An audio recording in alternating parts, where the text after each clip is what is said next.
አሜሪካ የምትኖሩና ሄልዝ ኬር ላይ የምትሰሩ ኢንፎርሜሽን ለእናንተ ነው። በመጨረሻ ደግሞ ወደ ራዲዮግራፊ ፕሮግራም መግባት ለምትፈልጉ ዲሲ፣ ሜሪላንድ፣ ቨርጂኒያ ላላችሁ ጠቆም አድርጋችኋለሁ ማለት ነው። አንድ ፕሮግራም ጆይን ብታደርጉት በየማን የመጀመሪያ እንትምላች ሶስት እነዚህ ከላይ የማስቀምጣቸው አፖች በፒአርኤን ፐር ታይም የሚሰሩባቸው አፖች ናቸው። ለምሳሌ ሲኤንኤ ናችሁ፣ ሜዲኬሽን ቴክኒሻን ላይሰንስ ያላችሁ፣ ሜዲካል አሲስታንት ላይሰንስ ያላችሁ፣ የፍልባቶሚ የተለያየ የሪስፓራቶሪ ቴራፒ ነርሶች፣ ኤልፒኤን የተለያየ ፊዚካል ቴራፒ የተለያየ እንትን ላይ የምትሰሩ ሄልዝ ኬር ላይ የምትሰሩ እነዚህ አፖች ብትጠቀሟቸው በጣም ቆንጆ ናቸው ብዬ ስላሰብኩ ነው ያስቀመጥኩላችሁ። ዳውንሎድ አድርጓቸው በአንድሮይድም ላይ ወይ ደግሞ አይፎንም የምትጠቀሙ ዳውንሎድ አድርጋችሁ ብትጠቀሟቸው በጣም ቆንጆ ነው። በጣም ሲምፕል ነው።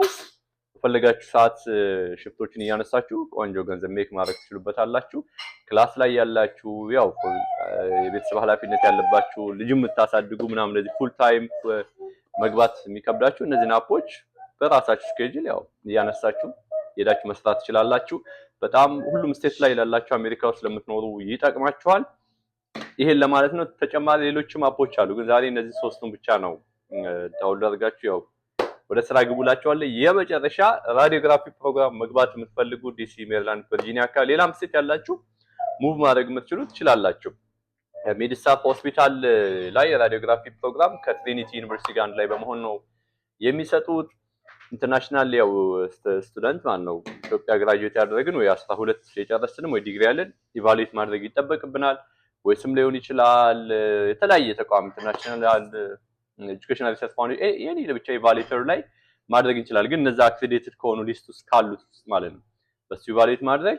የመግቢያ ፈተና ደግሞ አላቸው HESI የሚባል እሱን መግቢያ ፈተና ማለፍ ይጠበቅባቸዋል። ከዛ አናቶሚ፣ ፊዚዮሎጂ፣ እነዚህ ስታቲስቲክስ፣ ሜዲካል ተርሚኖሎጂ፣ እንግሊሽ ኮምፖዚሽን እነዚህ ፕሪሪኩዊዚቶች አላቸው ከላይ አስቀምጥላችኋለሁ። እነሱ መውሰድ ይጠበቅባቸው። ወደ 22 ወራት ነው የሚፈልገው። ካየዋቸው የራዲዮግራፊ ፕሮግራሞች በቲዩሽን ደረጃ ቺፕ ነው ብዬ ያሰብኩ ነው። ወደ 10500 ሳምቲንግ ነው የምትከፍሉት።